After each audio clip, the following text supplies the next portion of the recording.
Вайса Саламандра спрашивает, есть ли событие или персона, при упоминании о котором вы скрипите зубами от злости или досады.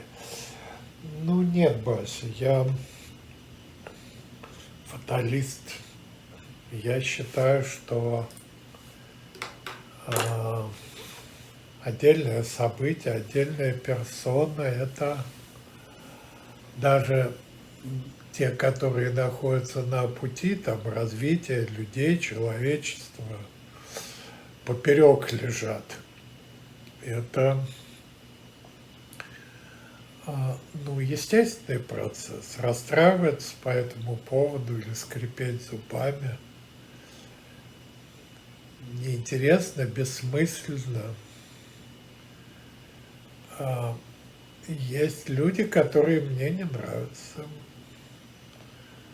но я не в состоянии их, знаете, вот, ну, ненавидеть до зубного скрипа. Ну, у них другие позиции, другие взгляды. Они мне даже в некоторой степени интересны. Я уже говорил по поводу, там, правда, вот Трампа, что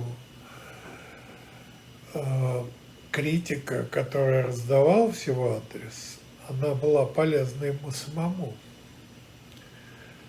То, что он не использовал предупреждения об опасностях, которые его поджидают, ну вот, это его ошибки.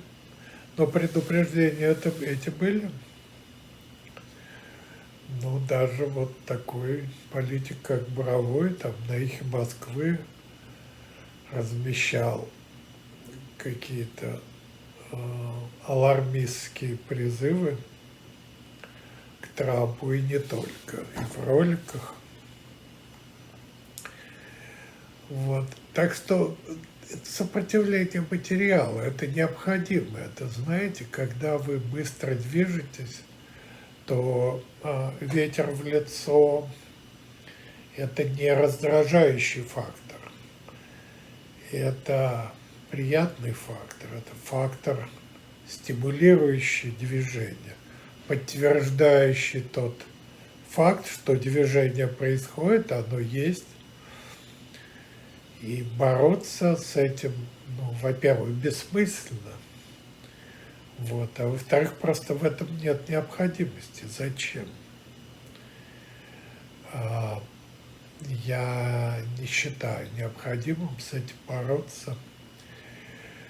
Вот. Ну, так что все хорошо. Враги, у хороших людей должны быть враги. Должны быть события, которые им мешают, которые им не нравятся. И у плохих людей, у разных людей. Вот. И вот эта эмоциональная реакция, там, ненавидеть кого-то или что-то. А зачем? В этом смысле давайте смотреть на буддистов, на их реакции, очень правильно и точно.